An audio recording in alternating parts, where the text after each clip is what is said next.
नमस्कार दोस्तों, आज हम एक ऐसे टॉपिक पर बात करने जा रहे हैं, जो सदियों से हमारे दिमाग में चलता आ रहा है। भारत के भूमि पर सबसे ज़्यादा डॉक्टर, इंजीनियर और वैज्ञानिक पैदा हुए हैं। उसके बावजूद भी आज हमारा देश क्यों इतना पीछे है? कभी आपने इसको जानने की कोशिश की है? जहाँ पर हमारे देश में आईआईटी इंडस्ट्री जो दुनिया की सबसे बड़ी शिक्षा व्यवस्था है, जहाँ हमारे देश के युवा गूगल, माइक्रोसॉफ्ट और नासा जैसे कंपनियों पर शीर्ष स्थान पर बैठे हुए हैं। उसके बावजूद भी हमारा देश आज इतना पीछे है। जब बात भारत के नए टेक्नोलॉजी, नए आविष्कार और ग्लोबल इनोवेशंस की आती है, तो भारत अमेरिका, चीन और रूस से क्यों इतना पीछे है? आखिर इसके पीछे का असली वजह क्या है? चलिए आज के इस वीडियो में दोस्तों हम इसे गहराई से समझते हैं। क्या इसके पीछे सिर्फ सरकार की कमियां हैं या कोई इसके पीछे गहरी वजह है? चलिए आज के इस वीडियो में दोस्तों हम इस सवाल का जवाब काफ़ी सटीक और गहराई से समझेंगे और हम ये भी जानेंगे कि सरकार अपना पैसा कहाँ इन्वेस्ट कर रही है। तो चलिए सबसे पहले दोस्तों हम मुद्दे की बात करते हैं और इसका शुरुआत मैं सबसे पहले दोस्तों शिक्षा से करना चाहता हूँ।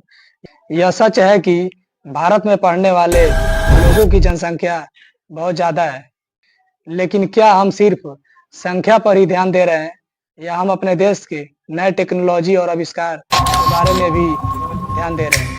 जहां हमें सिर्फ किताबी भाषा का रटने का जोर दिया जा रहा है, जहां सोचने और समझने पर बिल्कुल भी इस पर गौर नहीं किया जा रहा है।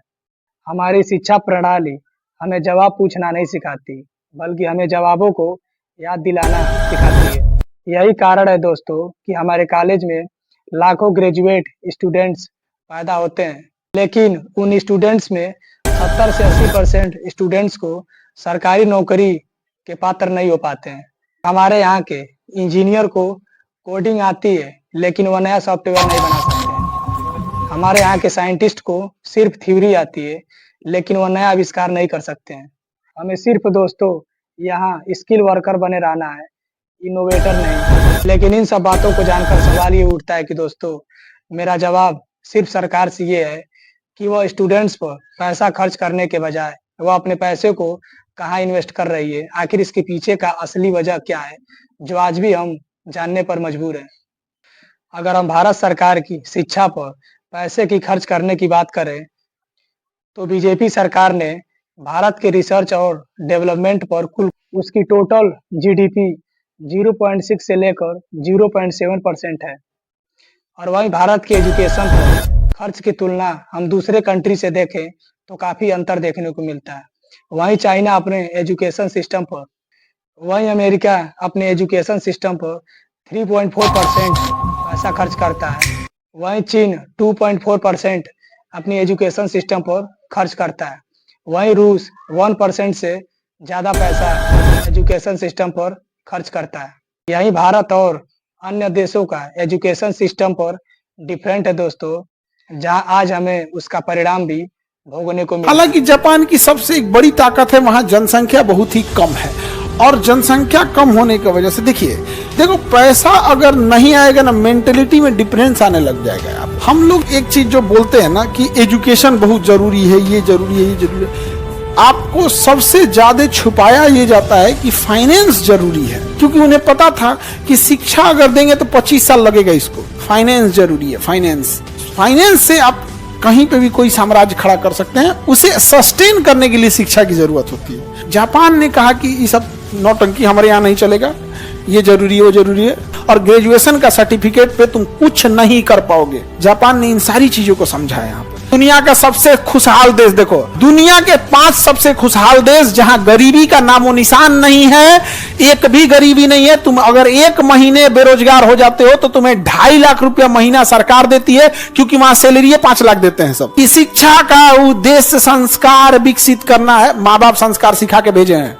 कौन तुम लोग का किताब में सिलेबस है संस्कार का, तो नहीं बताओ तो। आज हम लोग को बुलेट ट्रेन दे रहा है। 1960 में इसने बुलेट ट्रेन चलाया था। में 7800 द्वीप होने के बावजूद और 3800 द्वीप होने के बावजूद, इतना इंडस्ट्रियल होने के बावजूद, वहां 65% से ज्यादा 70% तक जंगल है। कितना परसेंट है? उन्होंने पूरे पर्यावरण जंगल को बचा के रखा है जापान ने। हालांकि जापान की सबसे एक बड़ी ताकत है, वहाँ जनसंख्या बहुत ही कम है। और जनसंख्या कम होने की वजह से देखिए, हम लोग एक चीज जो बोलते हैं ना कि एजुकेशन बहुत जरूरी है, ये जरूरी है, ये जरूरी है, आपको सबसे ज्यादा छुपाया ये जाता है कि फाइनेंस जरूरी है। जरूरी क्या है? फाइनेंस। देखो, पैसा अगर नहीं आएगा ना, मेंटेलिटी में डिफरेंस आने लग जाएगा। यहाँ पे फाइनेंशियल स्थिति देख, अब तुम देखना, तुम जनरल डिब्बा में बैठ के देखो, वहां लोगों की बात करने का टॉपिक, मुद्दे अलग होंगे। तुम वही उठ के उसी ट्रेन के एसी डिब्बे में जाके देखो, वहां लोगों के बात करने का तरीका, स्टैंडर्ड लिविंग स्टाइल सब कुछ अलग हो जाएगा। यहाँ एकदम कंप्लीट क्या रहेगा? डिफरेंट रहेगा। फ्लाइट में चल जाओ और ज्यादा रहेगा, उसमें चल जाओ, उसमें भी बिजनेस क्लास में है, कोई दिक्कत, तो सब अलग हो जाता है। तो भारत के लोगों को ना छुपाया गया, क्योंकि देखिए भारत एक लोकतांत्रिक देश है, हमें अपनी ज़रूरतों के लिए हमने अपनी सरकार चुनी है। तो एक प्लान तरीके से इन्होंने कहा कि शिक्षा बहुत ज़रूरी है, क्योंकि उन्हें पता था कि शिक्षा अगर देंगे तो 25 साल लगेगा इसको, उसको नर्सरी, केजी, मैट्रिक, इंटर कराओ, फिर ग्रेजुएशन कराओ, फिर कंपटीशन दो, नौकरी दो, 25 साल, तो 25 साल शांत रहेगा, शांति से कहो इसको टॉनिक पिलाओ, शिक्षा जरूरी, शिक्षा जरूरी, फाइनेंस जरूरी है, फाइनेंस। समझ में आ गया कि नहीं आ गया? फाइनेंस जरूरी है।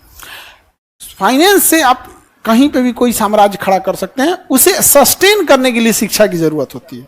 तो कोई जरूरी थोड़ी खुद ही सस्टेन करेगा यहाँ पे। तो फाइनेंस खराब कर दिया। जापान ने कहा कि ये सब नौटंकी हमारे यहाँ नहीं चलेगा, ये जरूरी है, वो जरूरी है। कपड़ा पहनना जरूरी है, तो भाषण देने की क्या जरूरत है? जैसे कपड़ा पहनना जरूरी है, वैसे एजुकेशन जरूरी है। क्या जिंदगी भर हम लोग पढ़ते हैं? सीखते जिंदगी भर हैं।